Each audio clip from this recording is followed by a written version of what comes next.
If you want to paint just like Bob Ross, but you can't get any of the paint sets in your area, or perhaps you just don't want to support BRI, I'm going to give you the best Bob Ross substitutes and the best Bob Ross alternatives to paint exactly like Bob Ross. We're going over everything you need. It's a big video, but it's a good one. Here we go. Hold on to your butts. Before we dive in hard, I do want to mention all the products that we're going to mention and show in this video right here will be down in the video description below with links that take you to everything you need. And those links do help support my channel, so thank you very much. I also want to say, I do highly recommend the Bob Ross paint sets. Everything from the basic to the master. They come at an affordable price, it comes with everything you need, and it's the best for beginners. However, a lot of people don't like to support the Bob Ross Corporation. They think it's evil. That's up for you to decide. I'm here just to give you alternatives and suggestions on substitutes that'll work for you if you want to go that route. Now we can dive right into it. Let's start with gesso. You don't need Bob Ross gesso. In fact, any basic gesso will do. They're pretty much all the same. However, I am a fan of the Liquitex gesso. I do recommend that you get yourself a bottle of white gesso and a bottle of black gesso. That way you can mix them together and get a great gray gesso that works fantastic for wet on wet painting or anyone that wants to paint just like Bob Ross. When you paint with the wet on wet style, the liquid foundation, aka the liquid base mediums, are super important. Let's first talk about liquid clear. If you want a direct replacement for liquid clear, I highly recommend Liquid First Coat Clear from Weber or Grumbacher. Now they can be a little hard to find. I generally find it at Hobby Lobby, but you can find it online and it looks in a can just like this. It works fantastic. It's pretty much the same thing. Now, if you can't find the Liquid First Coat Clear, I do recommend using water mixable linseed oil. Why water mixable? Well, it's easier to clean up and it's a multitasker, so a win in my book. Now, if you want something that's a little healthier, that works almost just like a liquid first coat, I do love Gamblin solvent-free gel. Since it's solvent-free, it's healthier for you, which is a win in my book. It doesn't work as a liquid first coat, but it works in the same fashion. It's a little more airy and a little more creamy, but it will work as a liquid first coat or as a substitute for Bob Ross Liquid Clear. Now, when it comes to the liquid white alternative, you know, Weber and Grumbacher also make a liquid first coat white edition. The Grumbacher one always seems to be sold out, not exactly sure why, but the Weber one I do find online or in stores all the time. Works exactly the same as Bob Ross Liquid White. Now, if you can't find the liquid first coat white, you can use linseed oil and Gamblin solvent-free gel. Just take a little bit of this and mix it in with your titanium white to a nice creamy texture, and it'll work perfectly as a Bob Ross Liquid White substitute. If you want to learn more about that, I've already done a video on that, which I'll put in the top right corner or down in the video description below. When it comes to Bob Ross Liquid Black, there isn't an alternative or substitute that I'm going to recommend to you. The reason is the Bob Ross Liquid Black is the black sheep of the liquid medium bases out there. It's so niche that you'll rarely use it. And if you do want to use it or you need it for your paintings, I recommend just make it. Again, use the Gamblin solvent-free gel or the linseed oil and mix it with whatever black color you want to the creamy texture that you need. When it comes to finding alternatives for the Bob Ross oil colors out there, one of my favorites is the Gamblin 1980 series. They work almost identically the same and the pigments are vibrant and beautiful. If you want to get a full set, it'll actually come in this nice little wooden box, which I'll put down in the video description below, which also comes with a sample, believe it or not, with a Gamblin solvent-free gel. A very good value. Now, another manufacturer of paint that I actually really like is Winsor Newton. And I actually really recommend this for any new painter out there that struggles with snow or paint breaks on a mountain.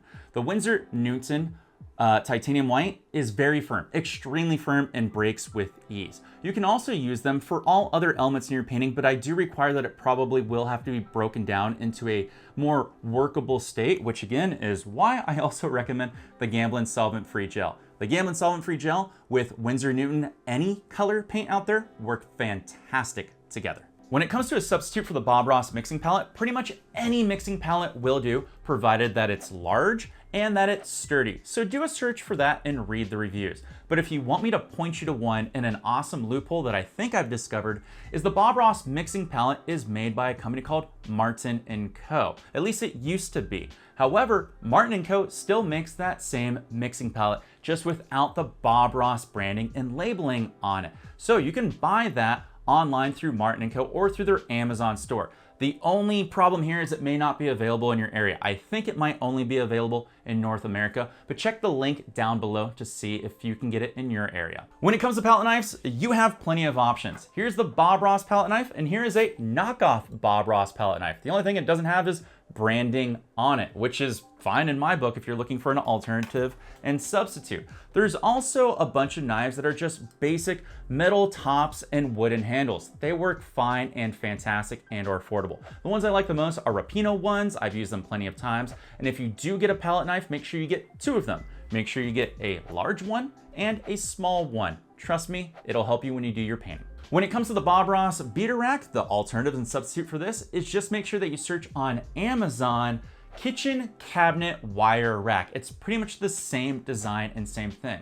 The kitchen wire rack though may be a little bigger, so make sure you buy a trash can that can accommodate that. If you're small on space out there, unfortunately, I haven't found small versions of these. You can make your own or modify your own, but you may have to go for the Bob Ross branded one because those ones are smaller and a little thinner. When it comes to the Bob Ross bucket, I'm gonna give you 2 awesome alternatives. Number 1 is a regular old 1-gallon paint can. This is fantastic because it keeps your paint thinner safe and secure. It comes with the lid so no vapors escape, which is important to you and your health. And some of them even come with handles, making it easy to travel if you need to travel with your paint thinners. If you want a bonus tip when it comes to paint cans, you can actually buy them extremely cheap if you don't mind buying a dented paint can. Just ask the person at the cash register if they have any. Trust me, they do.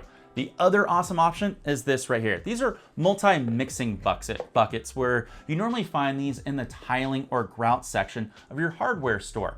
Used for obviously tiling, grout, drywall, or plaster material, but they work fantastic with holding your paint thinner too, provided you buy the ones that have the correct number in the triangle on the bottom. That lets you know that it's a stronger plastic that can hold certain chemicals. Most of them can, but check the number in your country or region to make sure that it'll be safe for you. All right, time for a tough one, and that is the Bob Ross brush mesh cleaner right here. Most alternatives that you're gonna find are way smaller than this for cleaning off filberts or round or square brushes. Those work good. Try your best to find one that's the largest one you can that'll fit and size your bucket. If you can't find anything in your area and you still want an alternative, you can make one out of like chicken wire or furniture meshing that you just basically have to round off and bend safely. That'll fit right inside your bucket. When it comes to odorless thinner, you don't need Bob Ross odorless thinner. There's nothing special about it. It works the same as every other artist grade odorless thinner out there, which means you can use something like Mona Lisa odorless thinner, which works fantastic, and it comes in at a nice affordable price. However, if I can give you the 2 best ones out there that are healthier for you, I'm going to recommend Gamsol and I'm going to recommend Chelsea Lavender Spike Oil. Those are the 2 healthiest odorless thinners out there that is best for any painter, and I'm always gonna recommend them. However, they are more expensive. So if they're a little out of your price range, just go with something a little more affordable like Mona Lisa odorless thinner. You knew this one was coming. When it comes to cleaning up your brushes at the end of the day after you've taken them through your odorless thinner, the best product on the market that I've ever used is the Master Brush Cleaner, period. Just simply get it. I'd show you the product, but it's in the other room, and frankly, I'm too lazy at the moment, but it's the best. Let's move on to the biggest Bob Ross item, and that would be the Bob Ross Easel. One of the best alternatives to the Bob Ross Easel, in my personal opinion, that comes in at a fair value if you like to stand and paint, is the Soho Urban Easel. I've done a full review on that, which you can check out in the video in the top of the corner right now, or I'll do my best to put it down in the video description. If you like to sit and paint, any old box easel or tabletop easel will do, to be honest. However, try to find something that you can put a little bit of weight on it or behind it, so that way it's not sliding all over the table when you have to put a little bit of pressure. All right, let's talk canvases. You don't need a Bob Ross canvas, but I will mention they are actually pretty darn good. But if you're a brand new artist and working your way up, any old canvas will do, provided that it's the size that you want to work on. It comes in the price range that you can afford, and it's got a good gesso coating and toothing on it. So any canvas or any canvas board will do in my book. I'm actually really bad at promoting my own content, but I have done a bunch of videos on different style canvases for all the different types of artists out there. We've gone over cheap, affordable, and professional. I'm gonna make a playlist of all those videos so that way you can take a look at what canvas might be best for you and your art style. I saved the best for last and probably the one that you're most interested in, brushes. When it comes to smaller brushes like fan brushes, filberts, squares, script liners, and round brushes, all the smaller brushes can be easily substituted by any manufacturer out there, provided that they're made for oil painting. I really recommend just go to an art store if you can and see if you like longer handles, shorter handles, if you like natural bristle brushes or synthetic style brushes, or if you like firm bristles or softer bristles, or a combination of anything in between. See what works for you in your art style. That's the best recommendation that I can give, because I have a bunch of different brushes from a bunch of different manufacturers for different things that I like to do in painting. There's not one brush that I like over the other. If you can't buy anything at an art store, I recommend obviously shopping online. How do you pick a good online brush? Well, if there's an artist out there that you like, see what they're using and then search that online and then read the reviews is the best advice that I can give you, and see if it falls in to what would work for you in your art style. Now, when it comes to bigger brushes, like a 1-inch brush, an oval brush, a 2-inch brush, or a blender brush, I'm sorry to say you're out of luck. I haven't found a manufacturer that I like yet that replaces the Bob Ross brushes out there. However, I can point you in a certain direction, provided that you want something right now. There are 2 other wet on wet artists that are here on YouTube that are fantastic. They're just like me, except I have better hair. Shots fired. They're actually really talented painters that I want to make you aware of their channels, but more importantly, of their brush line. Let's first start with Brandon Thomas, who paints just like Bob Ross in the wet on wet style. He has a brush line that you can purchase, and it comes with the big brushes, which I recommend that you check out. Now, I have not had a chance to try these brushes out and review them or critique them. However, I have had people in my community reach out to me that have purchased and used them, and they say they're okay to decent. Now, that might be based on their skill level at the time. Brandon, if you see this video, I would love nothing more than to try out your paint set and give it an honest critique and review, so that way I can promote it or recommend it properly. Number 2 is Paint with Kevin, which I'm sure you're aware of. He's a fantastic acrylic and oil artist that does amazing tutorials, but he also has his brush line, which you see right in front of me. And I have used these a couple of times, but to be honest, I haven't used them extensively, so I can't give you a full, perfect, honest review and critique on them. I'm gonna be doing that later on this year when I figure out how much I like them or don't like them, or their longevity, or how they hold up. But from my other community members that also have these, they told me that they do like them. So measure that how you want. Now, one person who reached out to me let me know that I can get my own paintbrush line. And they basically said the Brandon Thomas ones, the Paint with Kevin ones, and the ones that I can get made are all the same thing. It all comes from the same manufacturer. Don't know if that's true, but it's something that I want to make you aware of. So regardless of where you buy it from, it's all the same style, just different colors. But it makes me wonder, would you be interested in buying a Wild branded brush? I mean, I would be interested in making them if I could make some small and subtle critiques and changes to make them even better for people like you out there, but that'd be pretty awesome. I only bring up that little bit of tidbit information because I do find that to be interesting. If all the brushes from these 2 different content creators are the same, then whatever's most on sale, I say go with.